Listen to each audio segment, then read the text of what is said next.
Halo semuanya, kami mahasiswa Universitas Sumatera Utara, Fakultas Vokasi Prodi Keuangan. Saya Revani Romaintan Sihaan. Saya M. Novel Fadil. Saya Natalie Sritonga. Berikut adalah video wawancara kami untuk memenuhi tugas mata kuliah Manajemen Sumber Daya Manusia dengan topik Work to Family Conflict Dengan dosen pengamu Dr. Yasmin Khairunisa Mukhtar, SPMBA. Berikut narasumber yang kami wawancarai. Nama saya Priyana Sakti Dasiagian. Kebetulan jabatan saya di sini adalah seorang kepala bagian riset dan jaminan mutu. Kenalkan, nama saya Robinson Matonda sebagai manajer produksi di PT Pabrik Isyanta. Aku Natasha Partini. Sekarang aku bekerja di salah satu bank milik BUMN. Jabatannya jadi TLI. Nama saya Delia Freskia Pasaribu. Saya staf di kantor ini. Posisi saya adalah sebagai tim riset. Tim riset. Nama aku Dina Aulia Rafi. Aku bekerja di perusahaan PT Rifan Finansial Berjangka dan posisi aku sebagai bisnis konsultan. Nah, kira-kira gimana sih cara narasumber kita memanajemen waktu antara diri sendiri, keluarga, dan juga pekerjaan? Jadi kebetulan dengan kondisi saya sebagai kepala bagian, tentunya harus menggunakan waktu mungkinnya dibandingkan yang lainnya. Jadi tidak boleh terikat waktu dengan kerja yang dituntut oleh target-target yang harus kami capai. Jadi semenjak saya menjadi kabak, cara saya memanajemen waktu adalah mengoptimalkan waktu bekerja dari Senin sampai Sabtu mungkinnya, karena peraturan perusahaan adalah perusahaan kami bekerja dari Senin sampai Sabtu. Cuma hanya karena kami di hari Sabtu setengah hari saja, jadi kemungkinan saya memakai waktu untuk keluarga atau pribadi itu di hari Sabtu. Walaupun hanya setengah hari, Sabtu Minggu adalah waktu untuk keluarga, kecuali ada pekerjaan-pekerjaan urgent atau pekerjaan yang harus mengejar target tertentu, jadi saya harus kadang-kadang mengorbankan waktu untuk pribadi. Gitu. Ya, jadi kita di sini masuk jam orang kantor bekerja jam 8 pagi, pulang jam sore. Jadi untuk mengawasi anak buah bekerja, kita pakai CCTV. Kemudian di dalam area kerja itu ada kita buat kepala produksinya yang langsung mengawasi pengawasan melekat kepada karyawan dan makro. Jadi ada CCTV, kita bekerja secara administrasi. Kemudian di area di ruangan kita ada televisi yang memantau mereka bekerja. Jadi itu tetap kita laksanakan sampai dengan pulangnya. Kita lebihkanlah, kita pulang di orang kantor pulang jam 4 sore, kita lebihkan jam 6 kan jam 6, 18 sampai jam 19 itu waktu jam istirahat karyawan bekerja di kursi. Jadi kita tetap stay di sini sampai jam 6 sore. Jadi kita lihat sudah posisi aman, baru kita akan pulang ke rumah dan berjumpa dengan keluarga kita. Setelah kita bisa berinteraksi dengan keluarga. Kalau misalnya dengan manajemen waktu sih, sebenarnya dalam bekerja kan waktu kita banyak kali yang tersita gitu ya kan, dari Senin sampai Jumat itu benar-benar di kantor pagi sampai sore, bahkan bisa pulang-pulang malam. Cuman kalau misalnya untuk manajemen waktu sendiri antara pekerjaan diri sendiri sama keluarga, itu yang pertama itu kalau misalnya dalam bekerja kita harus ngoptimalin nih pekerjaannya. Kita harus benar-benar optimalin waktu kita dalam bekerja, benar-benar nuntasin pekerjaannya biar nanti di Sabtu Minggu kita itu nggak ada pikiran lagi gitu loh, udah plong untuk menjalani weekend kan. Jadi kalau misalnya untuk diri sendiri sama keluarga atau bahkan teman-teman, kita udah bisa ngejalani weekend Sabtu Minggu gitu, hangout atau misalnya ngopi-ngopi gitu, makan malam sama keluarga gitu.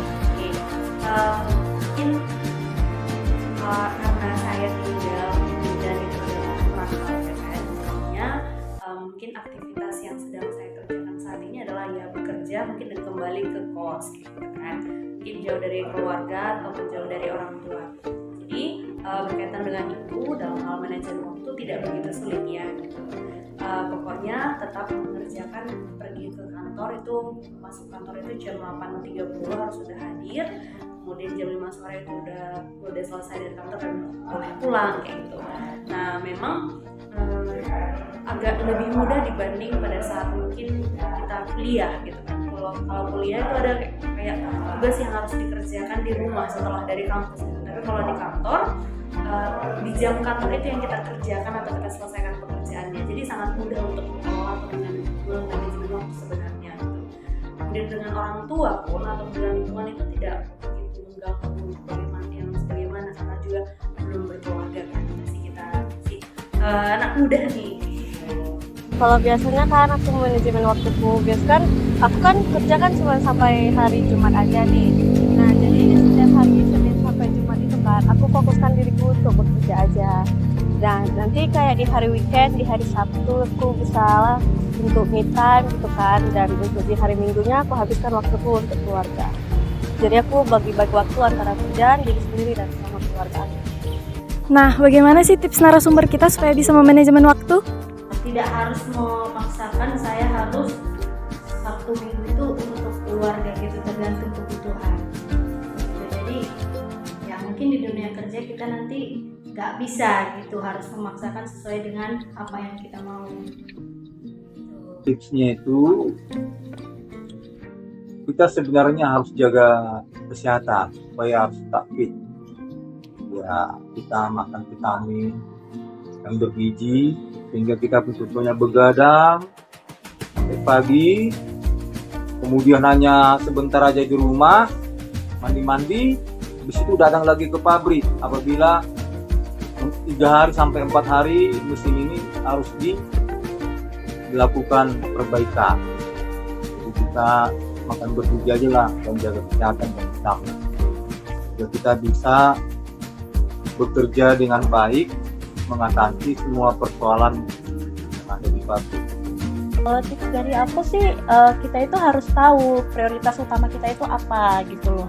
Jangan kita langsung kayak ngabisin waktu sama sesuatu yang nggak berguna sebenarnya gitu loh. Jadi kita buat skala prioritasnya, misalnya, aku pekerjaanku dulu, baru aku ngerjain sesuatu yang mungkin jadi yang bukan prioritas banget nih gitu loh. Nah kalau untuk tips ya, kalau aku sendiri kan kayak kita kan udah punya jadwal nih sehari-harinya kan ngapain.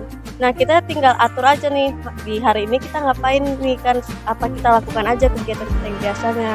Kalau misalnya kalau untuk tips biasanya aku nggak punya tips spesial kan, cuman kalau karena aku udah ada jadwalnya, jadi itu waktunya udah tersusun sendiri. Kira-kira apa saja masalah pekerjaan yang mempengaruhi ke keluarga ataupun sebaliknya? Kalau konflik pekerjaan itu pasti ada, tidak mungkin tidak ada gitu kan. Ada beberapa konflik, yang pertama antara kita dengan seseorang mungkin, atau antara anggota dengan anggota, pasti ada konflik, perbedaan pikiran, perbedaan pendapat, dan perbedaan waktu gitu. Kadang-kadang kan kita harus mengerjakan sesuatu yang seperti kakak bilang tadi, ada target-target yang harus kita capai yang menuntut staff atau kita untuk bekerja lembur atau bekerja lebih dari waktu yang sudah kita tentukan. Kadang-kadang tidak semua orang memiliki komitmen untuk memenuhi hal tersebut, jadi itu kadang-kadang yang menjadi sebuah konflik di kita. Kemudian lagi pasti perbedaan pendapat. Jika kita punya target, misalnya kakak kami ini adalah riset dan penjaminan mutu gitu. Jadi ada hal-hal yang kadang pimpinan harapkan nggak sesuai dengan yang seharusnya menjadi kapasitas kita. Ya, jadi sebenarnya yang paling korban di sini, kalau saya selama bekerja di sini, pengalaman saya yang paling korban adalah keluarga. Sebab apa saya bilang, saya nanti pulang jam 18 sampai seterusnya di rumah. Nah, ketika jam 21 malam atau bahkan jam 22 malam atau mungkin kita bilang sampai jam 11 malam ada trouble mesin produksi, kepala produksi akan telepon saya, "Pak, ini ada trouble. Kami tidak bisa menghandle-nya. Boleh Bapak datang ke pabrik?" Akhirnya saya harus datang. Nah, jadi langsung saya mengatur, manage orang yang bekerja di situ supaya bisa tepat waktu, tepat sasaran apa yang dikerjakan sehingga mesinnya berjalan dengan bagus. Bahkan saya dari rumah sampai pagi di sini. Nah, pagi di sini kalau ada kerusakan berat. Sebenarnya kalau konflik keluarga sih belum ya. Cuman kalau misalnya konflik di pekerjaan itu yang sering aku temuin sebagai seller, kan kita ketemu banyak nasabah, banyak orang, kepribadian mereka juga beda-beda. Ada nasabah yang pengennya transaksinya cepet deh, nggak usah banyak ngomong. Tapi ada nasabah yang pengen ngobrolnya banyak, biar akrab gitu ya kan. Terus kan kadang kan nasabah ini bukan yang sering selalu bertransaksi dengan kita, jadi kita harus benar-benar harus kayak cepat gitu melihat si nasabah ini yang gimana gitu sih. Konfliknya sebenarnya susah untuk lihat langsung dari covernya kan, nasabahnya ini pengennya apa nih gitu ya kan. Tempat kerja sejauh ini tidak begitu banyak, hanya saja karena kalau sudah kerja namanya itu kita kan ada tim nih gitu.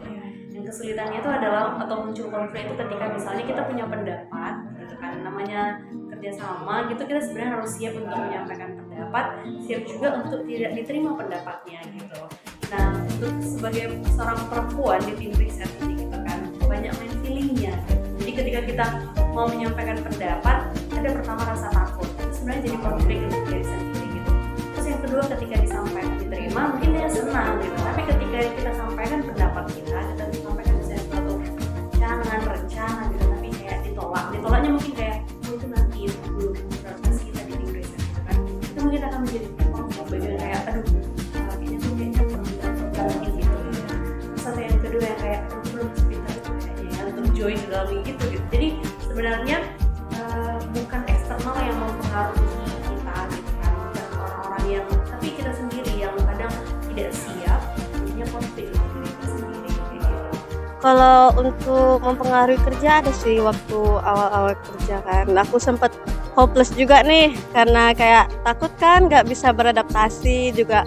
Waktu pertama kali kerja kan aku sering ditinggal nih di ruangan sendirian, jadi kayak aku hopeless aja, aku bisa nggak ya, kayak aku bisa nggak bertahan di sini ya gitu deh. Kira-kira dari konflik tersebut gimana sih cara manajer menanggapi konflik tersebut? Yang saya lakukan adalah mengajak komunikasi dulu apa yang menjadi persoalan mereka, kenapa sampai jadi mengganggu pekerjaan. Nah, nanti kami bicarakan sama-sama, ternyata ketika dapat inti permasalahan, kami akan coba cari solusinya, sehingga itu tidak akan mengganggu pekerjaannya gitu, karena ada target-target yang harus dicapai. Ketika karyawan punya masalah yang membuat dia tidak optimal dalam pekerjaan, itu akan sangat mengganggu. Jadi kita usahakan bisa membantu, dan apabila pun permasalahan mereka ternyata tidak bisa kita bantu atau terlalu pribadi, ya kita harus tetap memberikan ketegasan apapun yang mereka rasakan saat ini atau permasalahan apa yang ada di mereka harus tetap profesional, harus tetap bertanggung jawab pada pekerjaan yang seharusnya mereka selesaikan. Ya, kan untuk arah ke situ kita juga harus punya data. Nah, dan tadi saya bilang di jam 7 tidak bisa stay di area kerjanya, kan dia akan dikontrol oleh kepala produksi dan makro. Kita akan panggil, kita terangkan bahwa kamu ini begini, tidak bikin waktu dalam bekerja. Apakah kamu bisa masih bertahan bekerja di KPS? Bagaimana? Kan kita nasihati dulu. Nah, itulah konkretnya. Bisa Pak, katanya. Oke, mari lagi kita bekerja sama. Namun bulan berikutnya masih begitu juga dibuatnya. Jadi karena dia bilang bisa, terakhir kita bikin surat teguran tertulis pertama sama dia. Nah, jadi belum teguran kita diabaikan, sampai 3 kali diabaikan, terakhir kita melakukan pemutusan hubungan kerja. Solusi atau masukan yang diberikan sama rekan-rekan kerja ataupun manajer, apa sih mereka bilangnya kayak nggak apa-apa kita say hello aja sama si nasabahnya, nanti nasabahnya langsung bilang deh aku ada keperluan lain nih pengen cepet gitu, ya udah kita transaksikan langsung. Tapi kalau misalnya kita bilang udah ngobrol nih sama si nasabah, berarti kan kita tahu nih, oh si nasabah nih asik nih dibawa ngobrol, nah kita obrolin juga, lagi transaksi kita obrolin, atau bahkan kita cross selling juga produk-produk kita kayak kan, biar juga target yang kita punya tuh terpenuhi juga sama nasabah seperti itu kan. Itu manajer aku kayak ngajak aku ngobrol dong berdua, kayak dia nanya aku udah berapa lama kerja di sini, terus dia nanya aku juga kamu mau apa, kayak aku pengen belajar lagi kan. Terus dia bilang gini aja, kalau kau mau kau belajar lagi lebih lanjut kan, nanti aku bantu kau dan kau juga bantu aku, nanti kita sama-sama saling kerjasama, bulan ini kau harus promosi. Jadi itu ya yang jadi tanggapan manajer aku. Berikut tips dari narasumber kita untuk mahasiswa yang akan menghadapi dunia pekerjaan. Mungkin sedikit dari kakak itu mungkin harus membiasakan dari sekarang bahwa tidak semua kita harus mengoptimalkan waktu yang ada, itu harus mulai belajar membagi waktu. Jadi cari beberapa aktivitas mungkin yang bisa membangun diri kita, baik dalam segi organisasi dan kurikuler dan lainnya. Karena apa? Mungkin dalam segi akademik kita merasa itu tidak terlalu membantu. Hal yang kakak sesali dulu, memang aku orang yang aktif organisasi, cuma dulu masih lebih tidak bisa menyeimbangkan waktu antara organisasi dan perkuliahan, sehingga aku merasa organisasi tidak terlalu penting. Padahal sebenarnya ketika kita berorganisasi itu melatih kita dalam membagi waktu. Terserah mau akademisi, agama, apapun itu, yang diambil adalah nilai cara kita membagi waktunya gitu. Karena akan sangat terasa ternyata di pekerjaan begitu. Jadi kayak pekerja itu sebenarnya nggak hanya soal apa yang kamu tahu, tapi cara manajemen waktu, manajemen seseorang anggota, itu ternyata yang paling sulit dalam dunia pekerjaan. Pertama, bahwa dunia kerja itu jangan dulu di mindset akan merasa bahagia setelah bekerja. Pertama mindsetnya adalah susah. Ya, karena dalam menghadapi tantangan dunia kerja ini, lagi bekerja pemula, dia akan menghadapi banyak tantangan dan diuji. Contohnya saya dulu masih bekerja kembali di sini. Wah, saya sudah harus disuruh 1 jam belum masuk jam kerja, 1 jam kau di sini sudah di sini katanya. Contohnya dulu kami masuk jam 8, jam 7 pagi saya sudah harus di sini stay. Ya mau tidak mau, kalau memang masih pengen kerja itu ya harus mau kan. Diuji seperti itu. Baru pekerjaan kita kita rasakan itu bagus. Kadang pimpinan masih dicoret-coret gitu kan, buat dicoret lagi, apa lagi salah ini katanya, salah padahal memuji kita. Patuh nggak dia, kita patuh nggak sama komandan kita, atasan kita. Untuk mahasiswa sih sebenarnya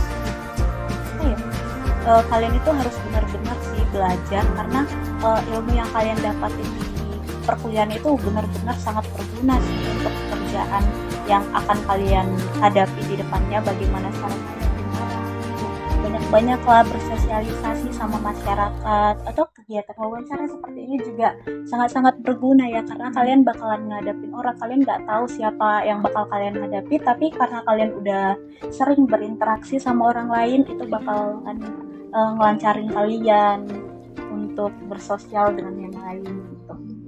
Yang penting adalah pintar mengelola waktu, pintar menata layani hati dan pikiran tadi gitu kan. Kalau misalnya dulu kuliah kita itu kan ada kelas siang, jadinya bangunnya pun siang gitu kan. Bener nggak? Kayak mungkin masuk jam 12 sekian kayak aku bangun gitu. Tapi kalau di kerja gitu kan, sekalipun kita tidak pergi dinas keluar kota, atau kita ke lapangan, atau kita tetap di kantor, kita sudah diajarkan untuk tetap masuk kerja itu on time gitu kan. Tidak ada pekerjaan yang saat kita kerjakan kita harus tetap dituntut untuk disiplin waktu kayak gitu. Nah, jadi untuk kita adik-adik mahasiswa di sini, belajarlah untuk mengelola waktu itu sedini mungkin. Terus yang kedua, untuk manajemen sekitar gitu kan, lingkungan kayak gitu. Kalau misalnya kayak kakak sampaikan tadi kayak gitu kan, kalaupun ada orang yang tidak sependapat dengan kita, jangan langsung tarik diri kayak gitu. Kalaupun ada orang-orang yang merasa kayak kau belum ahli dalam bidang itu jadi evaluasi untuk kita supaya belajar. Karena kalau tidak dikritik, kalau nggak dievaluasi, kita bakalan stuck di situ aja kayak gitu.